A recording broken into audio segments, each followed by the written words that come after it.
Long ago, before this day's confusion did begin, throughout the stars did we go wandering.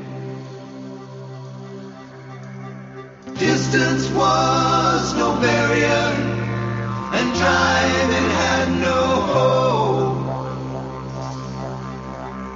Free to come and free to go, free to come and free to go. Open up the book of stars. Open up the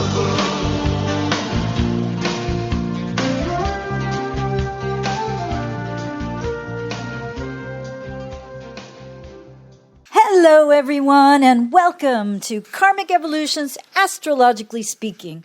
I'm your host, SHERI Horn Hasan of Karmic Evolution Astrology, coming to you on December 23rd, 2021, from Contact Talk Radio. Just a quick reminder that this show aims to bring you the truth about astrology and your soul's karmic evolution. First, my usual housekeeping stuff, which is to tell you that you can listen to Karmic Evolutions, Astrologically Speaking, anytime by simply going to my website, karmicevolution.com, and clicking on the banner labeled Radio Show. From there, you can scroll down the page and hear the most recent show, either live or recorded, and or search the archive listings for past shows that you may have missed or which you might want to listen to now. Separately, feel free to follow me on my Facebook page, which is Karmic Evolution for Your Soul, or you can also sign up for my Conversations About Consciousness newsletter. And lastly, I'm offering still my 1-hour discounted Karmic Evolution Natal Insight reading for listeners only for $99. This would make a great last-minute Christmas or New Year's gift. So if you are thinking that you don't know what you want to give a relative, a friend, a child, a colleague, who you know wants to get on the greater path or the pathway towards greater consciousness, and or who would accept astrology as one of those ways to do that, then by all means, shoot me an email at SHERI, that's SHERI, at karmicevolution.com, and I'll be happy to extend this offer to them via a gift certificate. So if you or you know someone who wants to gain greater consciousness about their soul's true mission and purpose in this lifetime, if you want to move from chaos to clarity in your relationships, your career, vis-a-vis your finances or your health, if you'd like to discuss healing old karmic wounds so that you can co-create your own future happiness, health, and success, or awaken to your true potential and highest destiny in this time, that is easy when, again, you take advantage of my special discounted offer for listeners, a 1-hour Karmic Evolution Natal Insight reading for only $99. And again, simply email me at SHERI, SHERI, at karmicevolution.com and book your reading today. At almost half the regular price, conscious awareness has never been so easy or so affordable. All right, so let's get now into this week's Astro news you can use. We are still in the waning portion of December 18th Gemini full moon energy, which asks us to release any attachments to old, outdated ways of thinking by letting in new information that can modify, alter, or completely change what we previously took for granted to be the truth. Air quotes, the truth. So the final Saturn-Uranus square occurs from Saturn in Aquarius to Uranus in Taurus at 11 degrees and 5 minutes of those signs, making it most impactful now for those with planets, angles, or other sensitive chart points between 10 and 15 of the fixed signs Taurus, Leo, Scorpio, and or Aquarius. Now, I spoke last week about how these two, Saturn and Uranus, will remain in orb of each other, coming back to within a degree of an exact square between September 15th and October 23rd during the fall of 2022. So what I'll say now is it ain't over till it's over, especially for those planets or those with planets or angles or other sensitive points, as I said, between, and this is for the fall, between 17 and 19 degrees of the fixed signs. So we'll want to keep our eyes on political and societal discord, as when Saturn squares Uranus, and yes, I've talked about this before, but whether that Saturn squares Uranus in the sky, where it represents the energy of the collective, or in one's personal natal chart, the old guard, married to tradition, fights the more visionary progressives who view change as the only constant and therefore necessary for adaptation, for ultimate survival.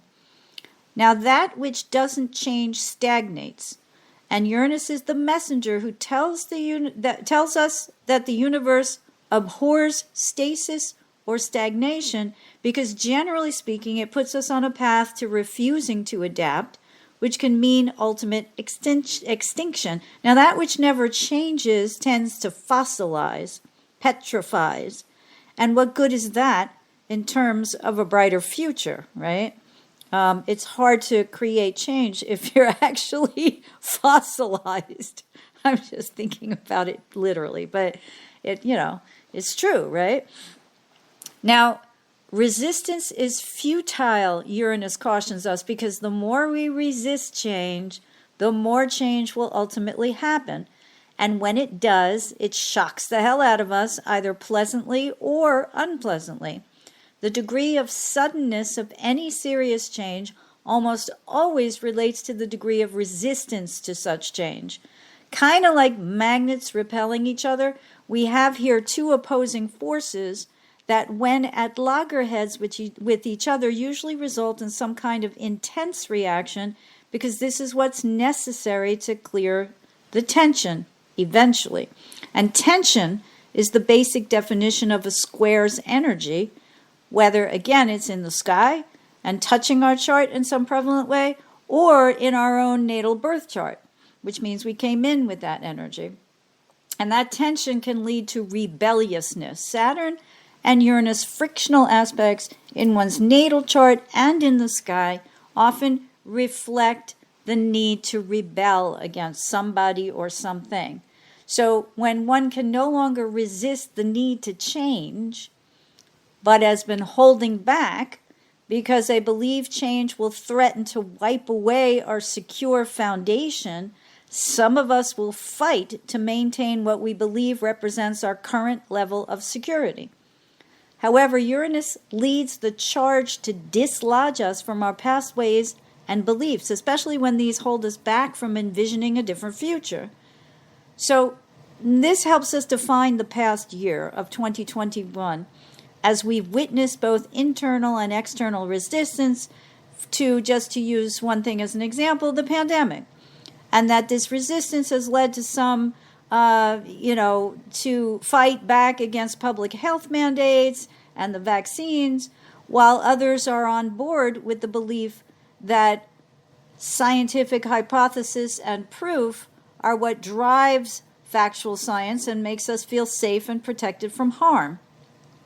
So we'll likely see more of this Saturn-Uranus square energy as 2022 progresses, as noted. Maybe not so much. There'll be a bit in the beginning because we've got the Venus retrograde still till January 29th, and we're going to have Mercury go retrograde circa January 14th.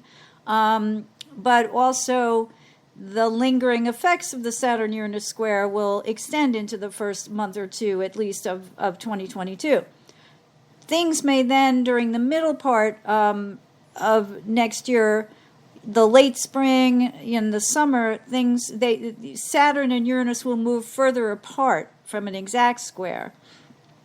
But between September and late October, as noted, and I would say it'll probably last into November, especially as we head into the 2022 midterm elections. The Saturn square energy will once again become very prevalent. So, societal discord, I mean, there's more going on than that, and I'll talk about that later, but I'm going to talk about it in this show, a little bit of the Jupiter-Neptune conjunction, because Neptune's going back into Pisces this week also. So let me get to that when I get to that, but what I want to say is that before we go there, since I'm mentioning October, November, we're having eclipses. This year's eclipses are in late April and mid-May, and then again on October, I think it's the 25th, and November 8th.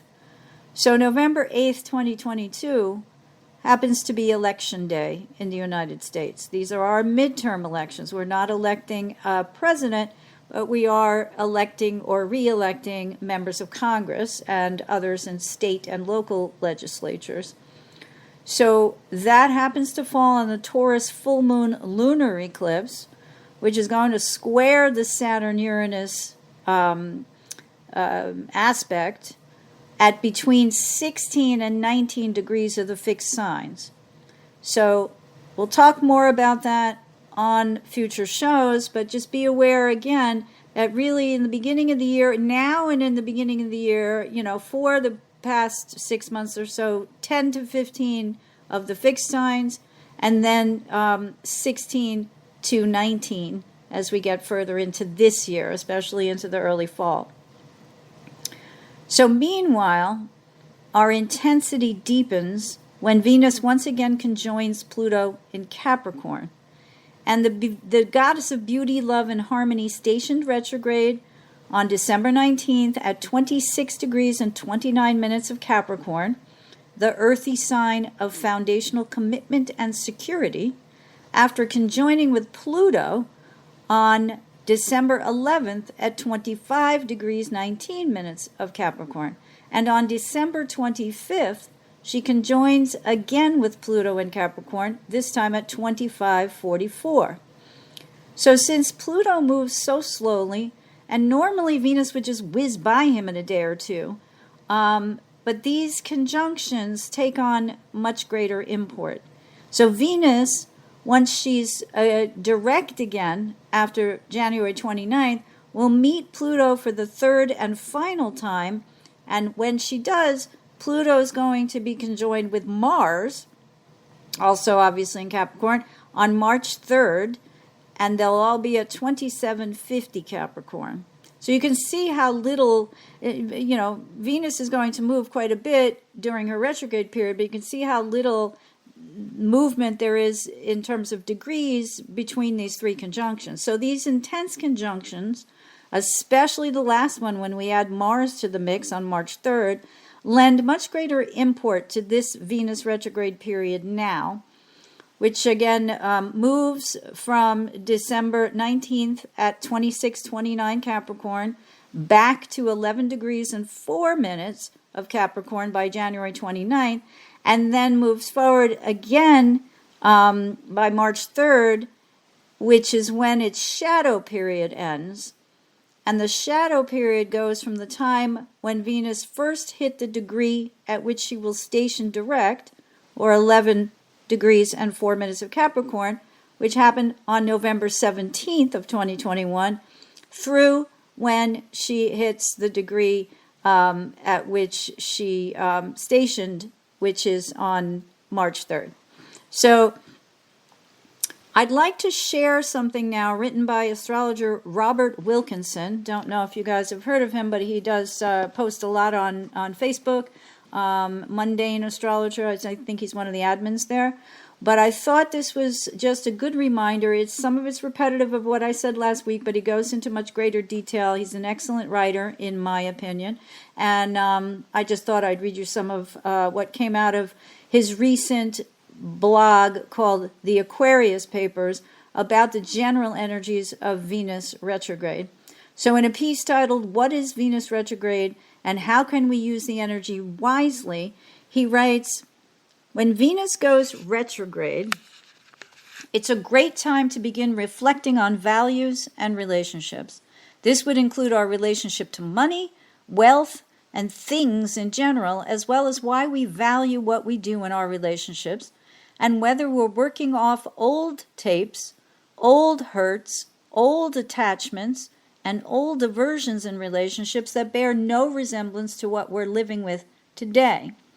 Wilkinson continues, Venus retrograde can help us update our likes and dislikes to current values and conditions, freed from old subconscious tapes that are not useful in our present day-to-day relationships to people and things.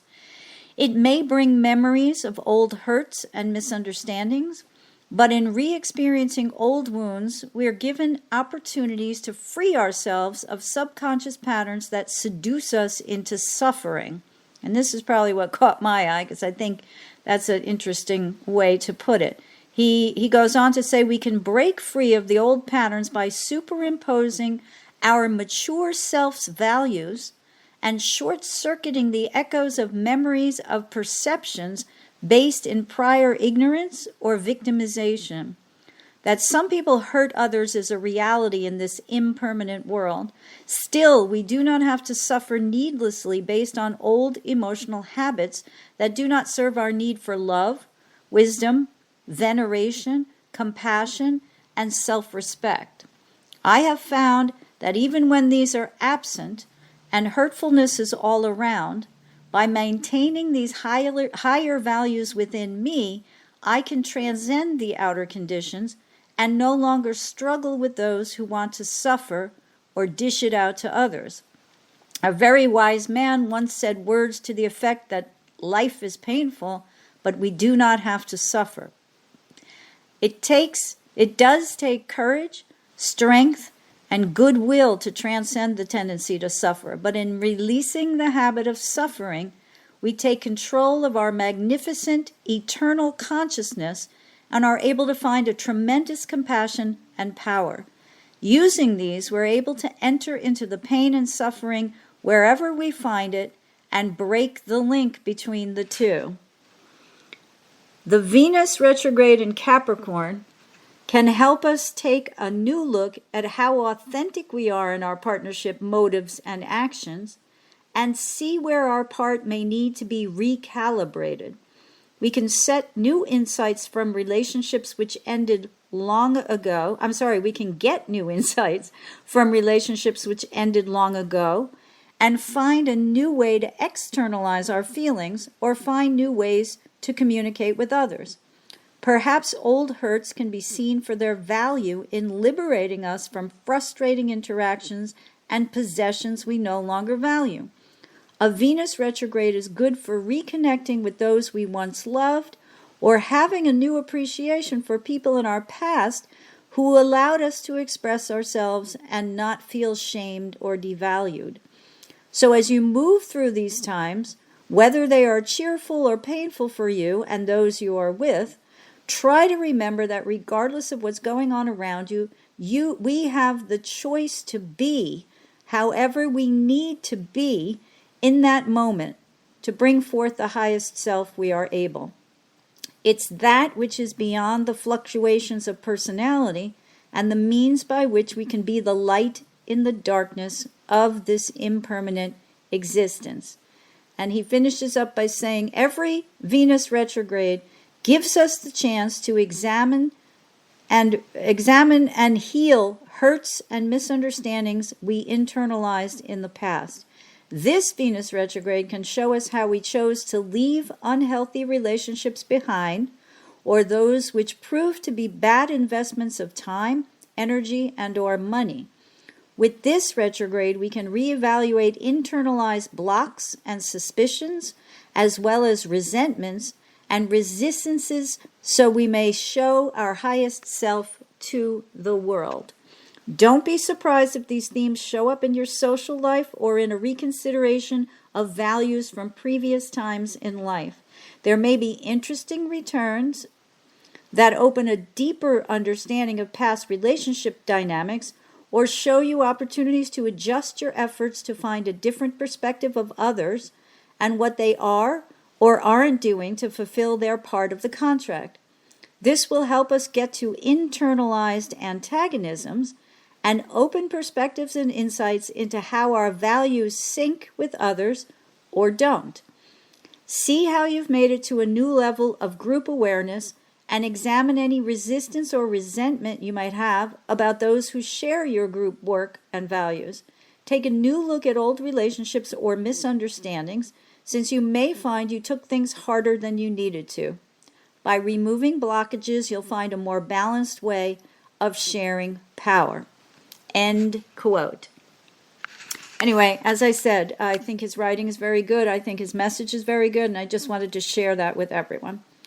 Now, Robert Wilkinson's advice brings us to when the transiting karmic nodes will exact square transiting Jupiter from 29 Sagittarius and Gemini, that's the nodal axis, to 29 Aquarius on December 27th, and will be faced with issues related to where our true faith lies.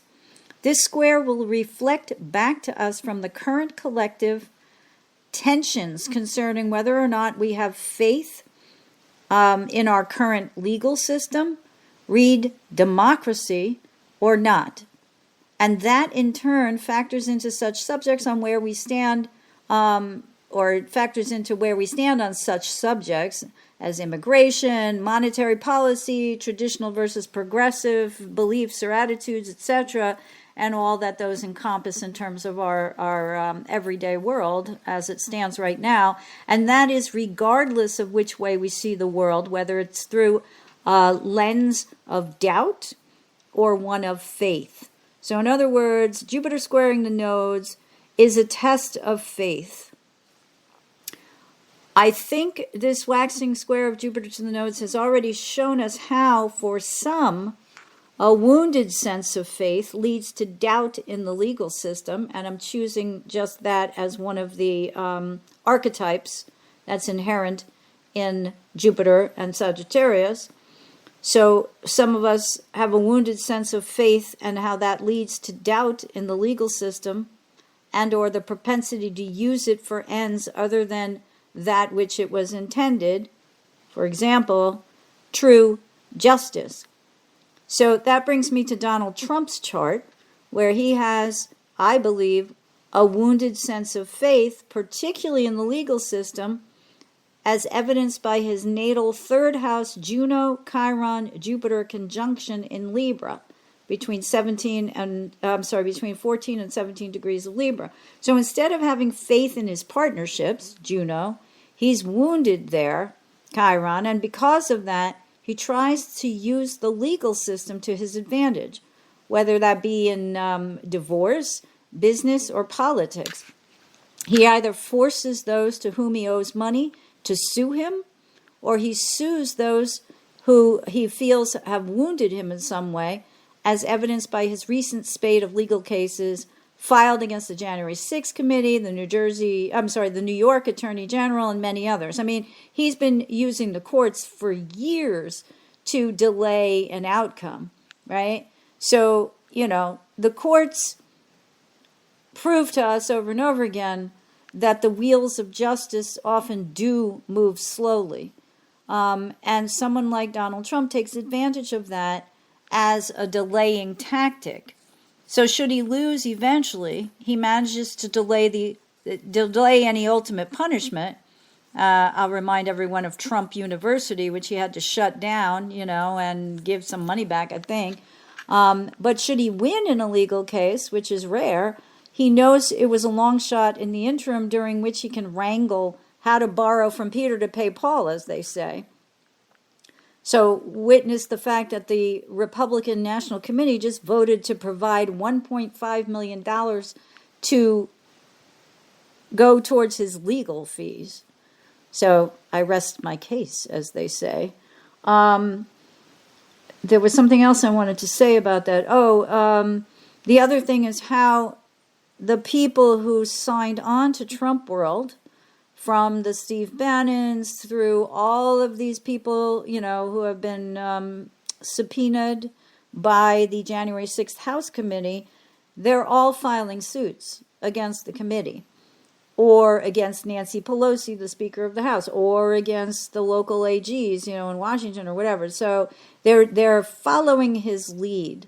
And that in turn just goes to show us, how people are using the legal system in the way that it wasn't meant to be used, which is a rather cynical thing to do, right? So you're either very cynical about it, which means you don't have a lot of faith in it because you think it can be manipulated, or you know that it moves slowly and therefore you can delay until, there's a new Supreme Court or the judge dies or retires or whatever. So they hedge their bets, right? And, that's a gamble, which is something that Jupiter can be related to also in the negative sense, taking risks. Now, Jupiter in the sign of its traditional rulership. Oh, wait, I skipped something. Hold on. So, Mars in Sagittarius will quincunx Uranus in Taurus, which tells us that some kind of adjustment needs to be made in our value structure related to how quickly we jump on any crusade-like bandwagon. And this happens on December 28th, and that on that same day, it's followed by Jupiter's re-entrance into Pisces later on the 28th of December. So Jupiter in the sign of its traditional rulership, which means before Neptune was discovered in the 1860s, provides for an expansion of our empathetic, empathic, and spiritual natures, but can also lead us astray into flights of fantastical thinking. So Pisces is dreamy, fantastical, unrealistic, poetic, artistic, and Jupiter expands that. So it's, Jupiter also and Sagittarius are related to, they often use the phrase over the rainbow, like if you're looking for the pot of gold on the other side of the rainbow, good luck. So as this ingress, and Jupiter's re-entering Pisces, because he was in Pisces for a short time before, and then went back into Aquarius for the duration of the year. So it's best to ground ourselves now. And through next year's April 12th, that's April 12th, 2022, conjunction of Jupiter to Neptune in Pisces, we really need to engage in grounding activities, as I noted, or anything that allows us to take the higher road on a spiritual level, right? So on the high side, we can make spiritual breakthroughs when both Jupiter goes back into Pisces, and between then and when he conjoins to Neptune in Pisces, and, know that our connection with the divine realm is something that we can trust, something that we can be confident about, and something which we know won't lead us astray. But on the low side, we might adapt a sense of erroneous or false spiritual righteousness in all that we do. So this is a time period to be very aware of gurus and con men or women. Again, between now and the Jupiter-Neptune conjunction next April. And I mentioned this last week too, I think. But, anyone who is open to deceit through others has to look at the other side of the coin and ask themselves how much they were, how would I put it? How much were they ready, willing, and able to buy that deceit, buy the Brooklyn Bridge for $5, etc., and therefore engaged in self-deceit. So often both things happen simultaneously. Somebody can con us, but, the expression, right? Fool me once, shame on you. Fool me twice, shame on me, right? So where are we complicit in buying the deceit, and how do we stop from allowing that to happen? And the answer is taking the higher road. Meditation, mindfulness, creative endeavors, etc. Now, Mercury conjoins Venus. The Capricorn Sun squares Chiron and Aries, and Mars sextiles Saturn on December 29th of this week, bringing a more lighthearted energy to our conversations as we look more easily at expressing any wounded feelings, and we take the opportunity with the Mars sextile to Saturn to work diligently and patiently toward any future goals now. So that's a kind of like okay energy, because Mercury, Venus is pleasant, harmonious, it's not insulting. The Cap Sun square Chiron and Aries can give us that tension that allows us to express ourselves and our woundedness. And Mars in Sag, sextile Saturn Aquarius, gives us that opportunity to say, you know what? Now that I've had this conversation, now that I've been able to express my feelings and perhaps I'm trying to find a way to avoid saying woundedness again. But, you know, our hurts, right? When we can express our hurts easily because we feel that we're being listened to, we feel that we're being understood, we can use that as an opportunity and then say, okay, I can move forward now. I'm going to be patient. I'm going to work diligently. You know, Saturn's always work and Mars is always energy. So we have the energy to work very, very hard and not suffer for it, and to be patient, which is not, you know, Mars' normal thing.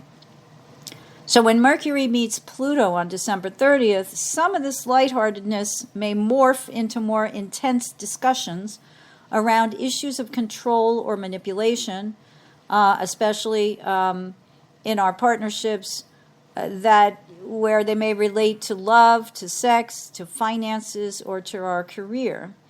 So we may be able to influence others now and vice versa, but the caution is to be careful not to misrepresent ourselves or to speak too directly and openly about our most penetrating insights or observations, because these might not be appreciated by others or might be taken the wrong way by them. You know, Pluto is intense, it's deep, it's penetrating, and it can be very accurate. So when Mercury meets Pluto, we can have sarcasm, which is a negative manifestation of Mercury-Pluto, or we can have deep penetrating insights. But, you know, we don't need to or want to hurt others with these insights. So we have to kind of, it's not quite the same as pick your battles, but I think I would say we have to pick our timing, you know, and not get impatient, which we may be helped by with the Mars sextile to Saturn there the day before. All right, so I would like now to take a look at what's been going on for a couple of people as we approach the Saturn-Uranus final square of 2021, the Venus retrograde and her conjunctions to Pluto, and the issue around Jupiter squaring the nodes. So the first one who comes to mind is the actor Chris Noth, and I've titled his portion of this Venus, Pluto, and the Rape of Persephone as Sex, Death, and Transformation. So accused last week by now 3 women, not last week, I think this week, it's already Thursday, so, of sexual assault and rape. Noth was dropped, quote unquote, which essentially means fired, right, from his role on the TV show The Equalizer this week after having been killed off on the first episode of the Sex and the City's new reboot called And Just Like That. Now, he was killed off before this information came forward, which I'll get into, you know, in a minute. But so there is an interesting synchronicity here. But I want to talk about his chart. Now, Chris Noth was born November 13th, 1954 at 12:59 a.m. in Madison, Wisconsin. He was the youngest of 3 boys, and this is according to Wikipedia, to news reporter Jean Parr. And Parr was one of the first female correspondents for CBS News and host of her own CBS talk show, The Jean Parr Show. And his father was Charles James Noth, a marketing company vice president and insurance agent who was a naval aviator in World War II and served as ensign on the USS Antietam during the Korean War. So I just want to point something out, because many of the people who are pilots or aviators carry some kind of Uranian or Aquarian energy. And what we know, which I'm going to tell you in a minute, Well, let me read this first. Noth's family settled in Stamford, Connecticut when he was 5, and he grew up in Connecticut while his parents worked in New York City. His parents separated when he was 9 or 10, and his father died in a car accident in 1966 when he was 11. So what I was going to say is that his father carried some Uranian Aquarian energy in his natal chart. I'm speculating that was hit by Uranus by transit, because it resulted probably Uranus and Mars or Jupiter, Mars, whatever, where there was a sudden accident and he actually lost his life. And that means that Noth, we're going to go into his chart in a minute, has the propensity for that energy as well. So according to Noth, and this is a quote, losing my father left a crater in my life, and he found father figures in many teachers and certain friends of his mother's, according to Wikipedia. So Noth has a natal Scorpio sun at 2621, conjoined to his natal Venus at 2337. That's 23 degrees and 37 minutes of Scorpio, which is also conjunct his Ceres at 27 degrees 26 minutes. And that means that this whole Scorpio stellium squares his natal 12th house Pluto at 2644 Leo. So he's got a natal Mars at 15 Aquarius, square to his natal Saturn at 13 Scorpio, an aspect that can create a huge amount of internal frustration. So I mentioned Aquarius and Uranus. I'm going to look to see where the natal Uranus is in a minute, but that's a frustrating aspect. So this particular natal square is currently being hit by the transiting Saturn-Uranus square, which is now, as I mentioned before, exact in the sky at 11 degrees and 4 minutes of Aquarius Taurus. And that means that the transiting square is creating a T-square to his natal Mars-Saturn square. So I'm guessing that the amount of frustration this guy is probably feeling right now will probably expand before it contracts again. This is, I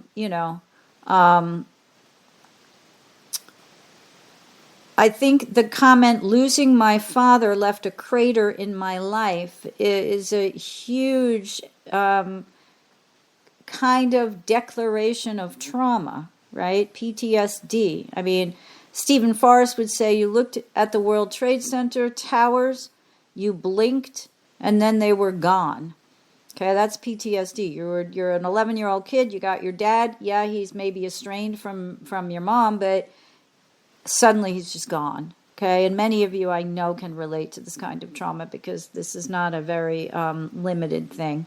But in any case, what's interesting to me is that the Venus-Pluto conjunction, Venus retrograde now, is happening in his 5th house of love affairs, and that this conjunction squares his natal 12th house Leo Pluto and quincunxes his natal Gemini moon. So, it also conjoins his 5th house natal Chiron, indicating that love relationships are an area of wounding for him, as is his sense of ego identity out in the world, and that Chiron squares his natal Neptune in Libra. So Chiron in Leo, by virtue of the fact that it's in the sun-ruled house, 5th house, that's the natural house, which means Leo naturally rules that house, and in his chart, it's, hang on, let me just check. Nope, this is not him. Hold on, give me a second, guys. Noth he's got Chiron in Capricorn, and it squares his natal, actually his natal Neptune, which is conjunct his natal Juno in the 2nd house. So she's got Chiron square Juno, which shows you a wound in partnerships, and Juno is in the sign of Libra, which is compounding that, and to, maybe his sense of reality, and what is valuable and what is not, because it's in the 2nd house with Neptune in Libra.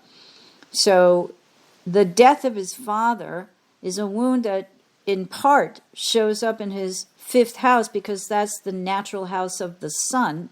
It's Leo's house. And it squares Neptune in the 2nd house of value, self-value and self-worth, to show that there's a wound to his own sense of self-value that occurred based on the sudden loss of his father. So let me find my way back here to some of my notes. So Chiron, as I was saying, Chiron in Leo, meaning it's in the 5th house, would indicate, and Chiron in Capricorn is a wound to one's sense of own, also inner security and foundations in life, inner security, right? So Chiron in the 5th would indicate a wound to his sense of self, perhaps through aggrandizement, because one of Leo's more negative traits is that it's the sign of the sun, and the sun is often the sign of the literal father, as well as the sign of royalty. And in addition, it's a wound to our own sense of creativity, since both the sun and the sun's rulership of the natural 5th house represent not only creativity, but procreativity, as in children. So Pluto's square to Neptune represents a generational transit, and that is Pluto and Venus in the 5th house are squaring. They're already past now the square to his Juno, but they're on his Neptune, okay?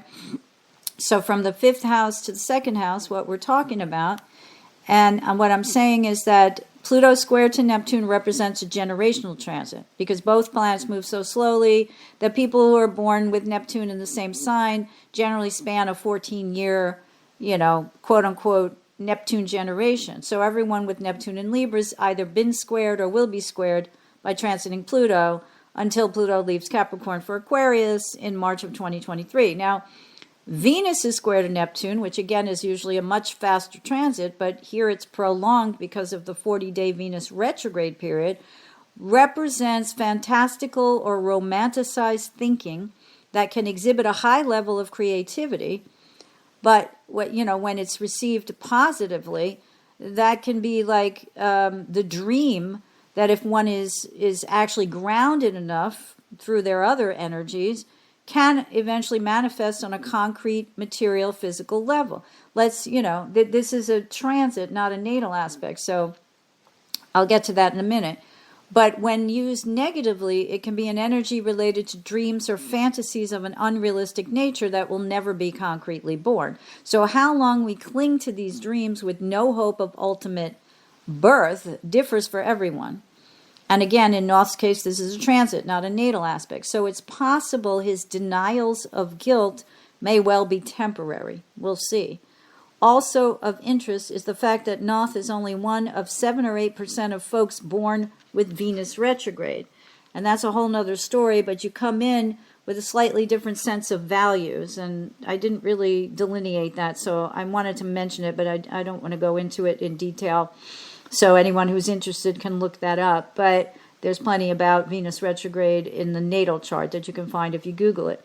But no matter how you slice that, Noth's been undergoing a period of highly idealistic way of thinking, which might perhaps lead him to not quite, remember the facts in the same way as others. In other words, he may be seeing these accusations from the past in ways that glamorize or rationalize them, or potentially mean that he lies about them, versus looking at them realistically from a more grounded level. So, I was watching a rerun of the Law and Order SUV show, one of the shows last weekend, which he used to be on, that included the rape trial of a young man. And the prosecutor asked him if the rape victim had said no during their physical and sexual interaction. And the young man admits on the stand that his victim told him no. And then the prosecutor asked him, yeah, but that had happened before, right? And the guy said, yeah, she said no before, but then we've still gone ahead. So, he took her no to mean consent. So there's the propensity now for Noth to look back, because if you read this Hollywood Reporter article, and I think it's available to anybody, it gives some of these details of the accusations in pretty specifically. And, you know, I think he clearly used a very manipulative way to engage these women. And all of them said no. So, you know, he may look back at these accusations from the past and romanticize them in ways that caused his ego to say, oh, she's saying no now, but I know she really means yes. And this is not, this is not unusual for certain members of the male human race. And that goes back to the chironic wound to his solar-related ego identity, which did not allow him to develop his ego fully. What is a real man, right?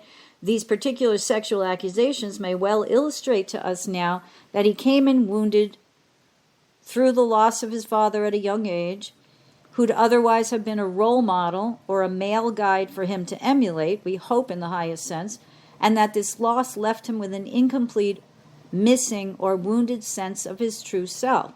So it's not hard to then connect the dots and see how he might have assumed, and that's a great word to use with this Venus-Neptune current aspect to his chart, that no actually meant yes. In short, the recipient of his intent here on a sexual level was distorted right from the get-go. And what I find particularly fascinating now, at this time of this Venus-Pluto conjunction and the aspects it's making to his natal chart, is the symbolism behind his agreeing to be in the new Sex and the City reboot. And they wrote him into the first episode, and he has a heart attack and dies, right? And I remember seeing on one of those entertainment shows a little while back, a couple months ago, him being quoted as saying he was definitely not going to appear on the series again, on the reboot. So what happens? They killed him off in the first episode, like I said. Venus, Pluto, and Capricorn in his 5th house. They eliminated Sarah Jessica Parker's love interest. So taken symbolically, when combined with these sexual assault and rape accusations coming out after this episode aired, and here I want to point out that according to the New York Times, and this is a quote, one of the women who has accused Mr. Noth said that, and this is her quote, seeing that he was reprising his role in Sex and the City set off something in me, which then led her, that's the end of the quote, but which then led her to disclose that she'd been assaulted, in essence, raped by him. The fact that they first killed him off in the episode, obviously he said, I'll be on the show, but I don't want to be a regular, so they wrote him in.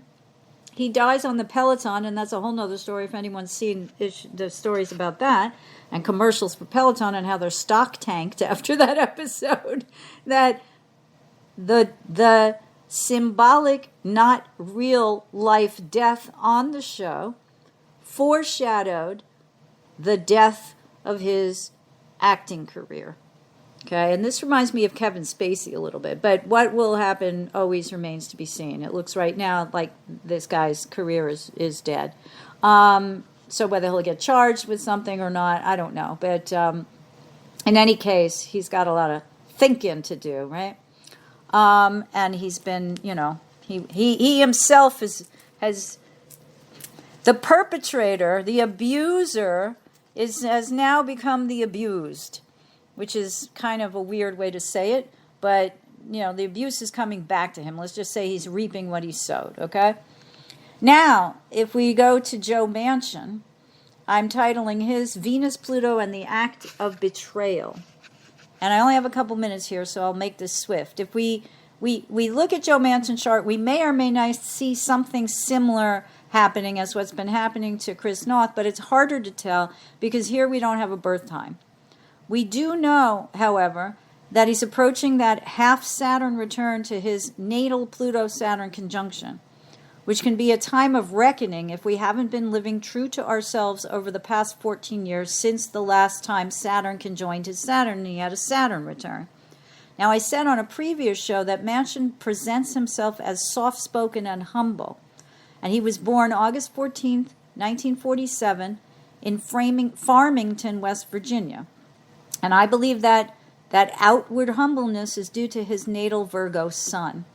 However, underneath that ego identity he presents to the world is a Leo stellium of Pluto conjunct Saturn at 13 to 14 degrees of Leo. It's a tight conjunction. Then a Mercury at 26 degrees and 11 minutes, and Venus at 27 degrees and 58 minutes Leo, which is not far from his 0 degree 40-minute Virgo sun. So there's a stellium here, right? So underneath that humility lies an iron will, mostly due to his Pluto-Saturn conjunction and the fact that they're in Leo. Now, when I say an iron will, that's representative of this conjunction's energy, but in Leo, it may well feel entitled because, as I said when I was discussing Chris Noth's chart, Leo represents royalty. It represents the monarchy because it represents family and the passing down of the torch and the crown from father to son, or mother to son, or mother to daughter, depending on whose family it is and, who's the survivor and all that from, medieval times. So this in turn leads us to notice his Chiron at 4 degrees and 49 minutes of Scorpio. And you'll notice I use Chiron a lot, but it works. Which wide squares that conjunction and denotes a wound to his ability to trust others, because Chiron in Scorpio, is about deep bonded trust, and Pluto rules Scorpio. And so it's particularly around issues related to sex and money, and as Robert Wilkins said wealth and other people's money, as well as to the father or authority principle, because, we're looking at the Venus retrograde in Capricorn. So in addition, transiting Jupiter, which is now at 28 degrees Aquarius, is squaring his natal south node at 27 Scorpio, and that natal south node is conjoined by Jupiter at 19 Scorpio. So he's experiencing the energy of the collective doubt versus faith issue. At the same time, it's showing up as a turning point in his natal belief system. So I think it's no wonder that his fellow Democrats are railing at him since he said no to the Biden administration's Build Back Better legislation and told the media that it's his own state of West Virginia's constituents, where he's admittedly popular, that would benefit. He said no to the Biden Build Back Better.